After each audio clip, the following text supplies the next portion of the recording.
ফিরে এলো পল্লবীর রাজত্ব, বদলে গেল পুরো বাংলা সিরিয়ালের টিআরপি খেলা।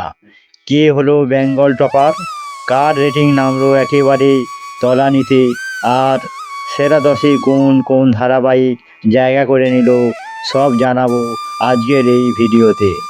নমস্কার, আপনারা দেখছেন আজকের আপডেট। এই সপ্তাহের বাংলা সিরিয়ালের টিআরপি তালিকা প্রকাশ হতেই চমকে গেছেন দর্শকরা, কারণ অনেক দিন পর আবার নিজের হারানো সিংহাসন ফিরে পেল পল্লবী শর্মা ধারাবাহিক তারে ধরি ধরি মনে করি। প্রথম দিকে ধারাবাহিকটি টিআরপি তালিকায় খুব একটা দাপট দেখাতে পারেনি, কিন্তু গল্পে নতুন মোড়, আবেগ আর জমজমাট পর্ব দর্শকদের মন জয় করে নিয়েছে। ফলাফল, এই সপ্তাহে ধারাবাহিকটি হয়ে গেল বেঙ্গল টপার। রেটিং এসেছে 5.1। দ্বিতীয় স্থানে রয়েছে ওমর দরদিয়া। এই ধারাবাহিকে রেটিং এসেছে 4.6।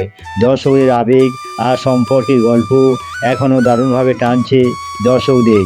তৃতীয় স্থানের বড় ধাক্কা, এক সময়ে টপার পরিণীতা এবার নেমে এসেছে তৃতীয় স্থানে। যদিও এখনও জনপ্রিয়তা রয়েছে, তবে আগের মতো দাপট আর দেখা যাচ্ছে না। সেরা 5-এ কারা? চতুর্থ স্থানে রয়েছে কুসুম, রেটিং 4.4। পঞ্চম স্থানে ঘূর্ণি, রেটিং 4.2। দুটি ধারাবাহিকই এই মুহূর্তে দর্শকদের মধ্যে যথেষ্ট জনপ্রিয় হয়ে উঠেছে। ষষ্ঠ স্থানে জমজমাট লড়াই, এক সময়ের টিআরপিতে দুর্দান্ত পারফর্ম করা জোয়ার ভাটা এবার পেল 4.1।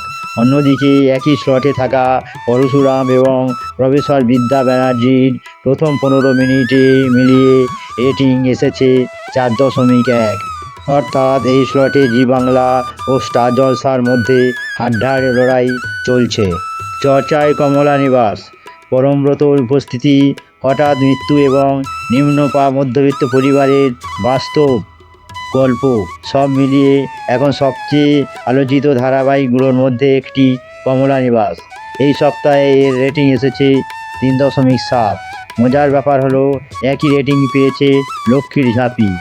ফলে এই স্লটেও কেউ কাউকে হারাতে পারেনি। টিআরপি টপ 10 লিস্ট, চলুন এবার দেখে নেওয়া যাক এই সপ্তাহে সম্পূর্ণ টপ 10 তালিকা। 1, তারে ধরি ধরি মনে করি 5.1। 2, ওমর দরদয়া 4.6। 3, পরিণীতা 4.5।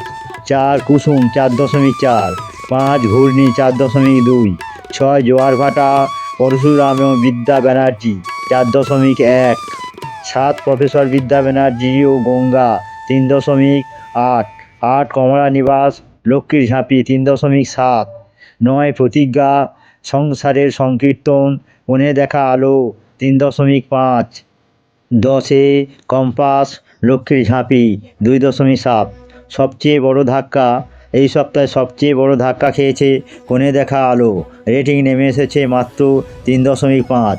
অনেকের প্রশ্ন, লীনা গঙ্গোপাধ্যায়ের লেখা সরতেই কি ধারাবাহিকের জনপ্রিয়তা কমতে শুরু করেছে?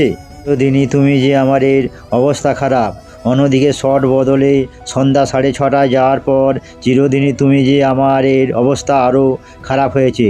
রেটিং মাত্র 2.0।